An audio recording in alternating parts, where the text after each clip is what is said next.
I'm just setting my saw up for, I cut everything on the ground again. Roughly around 1/2 inch. The sheeting right there is smart side siding. It's 3/8 by 4x8 part side. So yeah, that's a little bit deeper, but it'll be alright with grass. I stay mainly on top of my sheets the whole time I'm cutting, because for that to line up with my blade on that side of the line, my blade has to be on that side of the line for that to ride that line right. That means it cuts on that side of the line pretty much. We'll leave our guard down today, it's safe.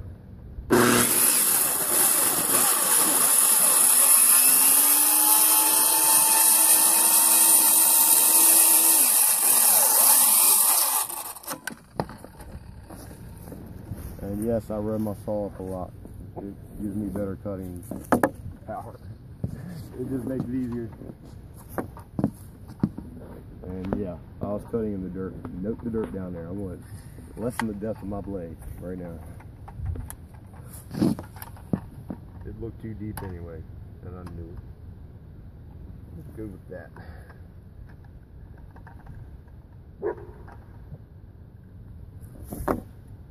Did you get a picture of the dirt I just cut up? See all that dirt? That'll make the blade dull real quick.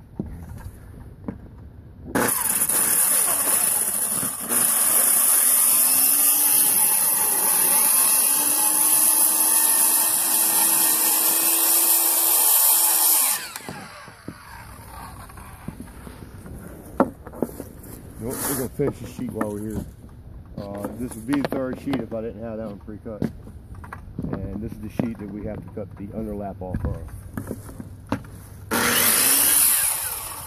This, in effect, will be the front corner to the rear of the yard of the shed. The right-hand side of the right door. I'm just following the lap line while standing on the sheet.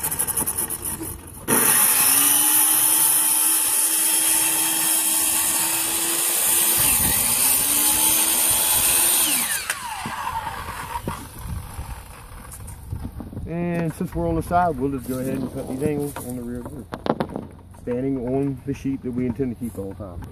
We're not worried about footprints, we're worried about accurate cuts.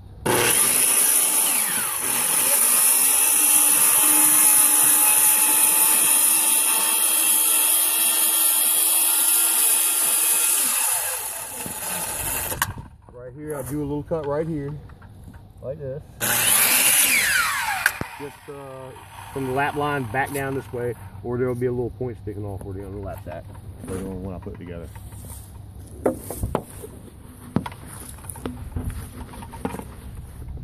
And the way I cut, I always line the front of the saw on the line. When I start spinning the saw, I start cutting, make sure I'm on the other side of the line when I cut. That's how I set up. I'm still on the line right here.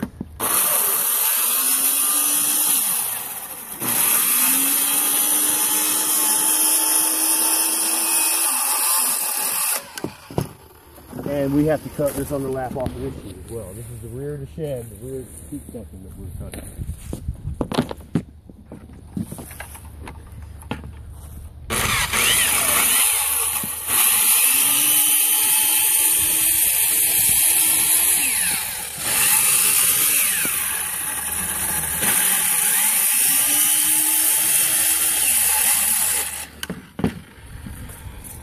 And that's the rear sheeting on the shed, of the shed. It's cut, ready to go.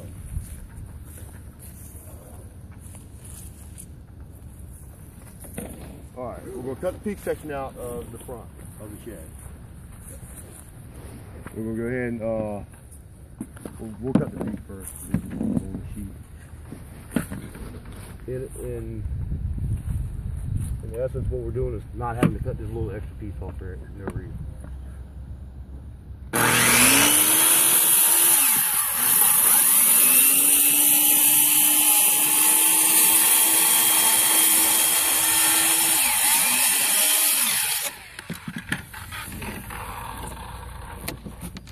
Now we'll cut that off.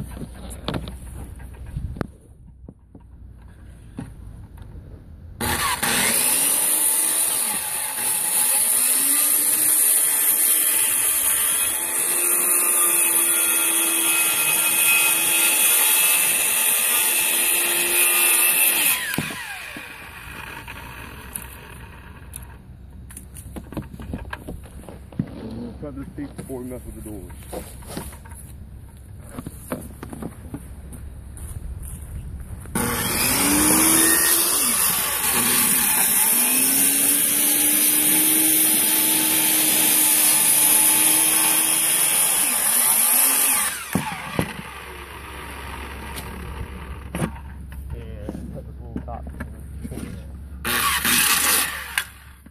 Alright, so that's the front of the shed. The peaks are cut out. Now we'll start to cut these doors out real quick.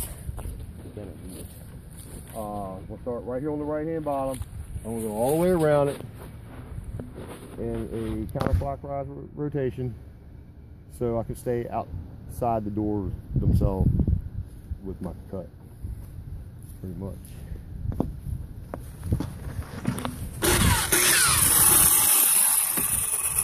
This keeps my doors 28 by what, 71.5? I forget. Yep.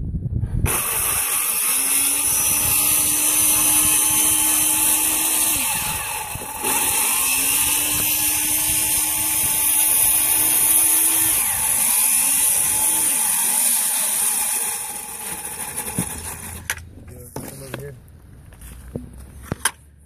I cut past about a 1/2 inch. I'm gonna cut this past about a 1/2 inch. So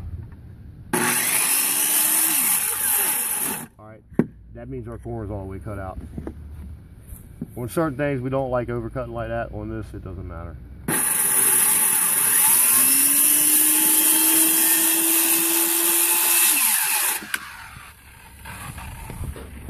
Hold on.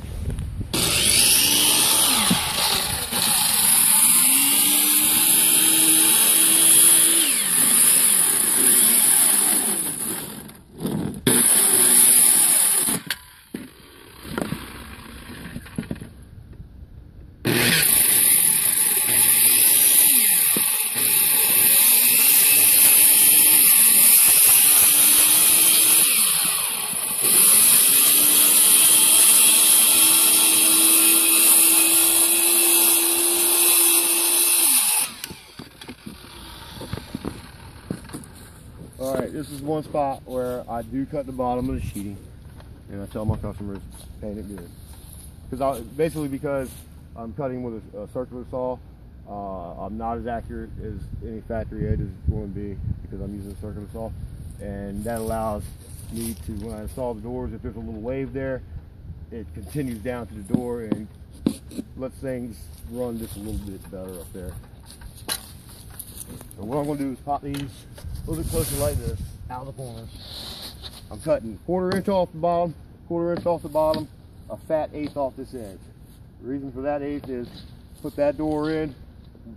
I usually allow a little bit more of a gap right here so these doors close better. It's tight, kind of tight right there with this other 1/8 on here. We've already lost roughly a 1/4 inch due to the saw blade from that side and this side. That's not quite enough. We need another 1/8. So 1/4 inch off the bottom here, 1/4 inch off the bottom here, fat 1/8 here. When I cut that 1/8, I cut it so there's like a little sliver left if I can. If I don't have a sliver left, it has more sawdust being thrown in my face. So we will cut these.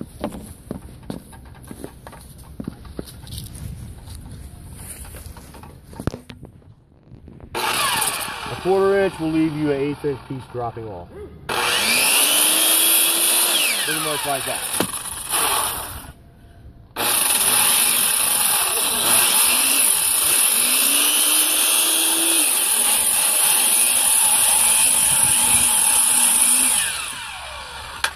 And I never chalk a line on this. I just go by eyeball.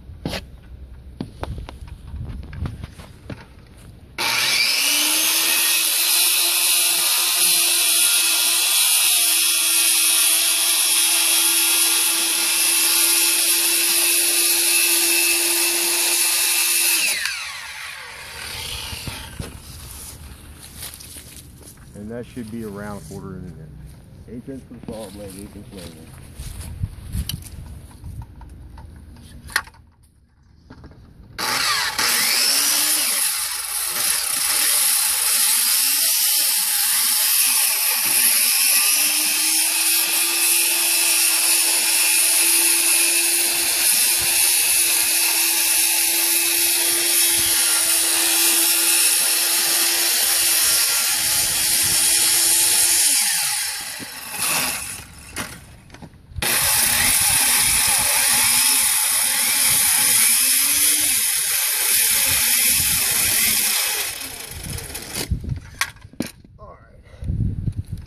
That's all the sidewall sheeting. That's front, rear, left, and right walls complete. Almost. Alright, I'm almost done. Not quite done.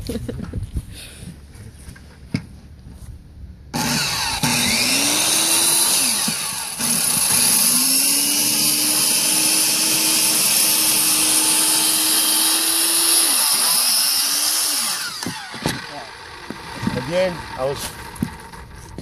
I had the saw laying on my side of the sheet. Other saws set up. A worm drive saw set up here. I don't even know how to use them. They're heavy too. They will make you Arnold Schwarzenegger, at least on your right arm. I'm gonna go ahead and cut the underlap off this one because I know it has to be cut.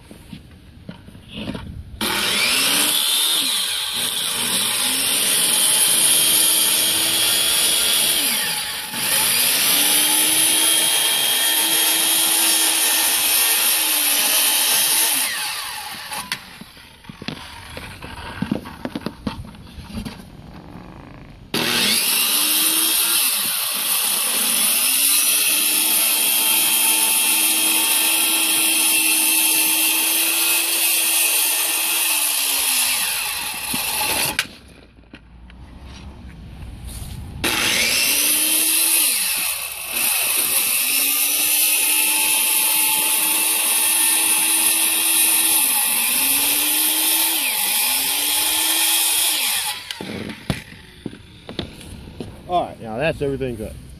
We're going to pause, I'm going to move the sheets out of the way, and then we're going to set up and, what are we going to set up and do? What's a good step after this? Cut all the front and rear studs, and we'll be able to frame all the walls up.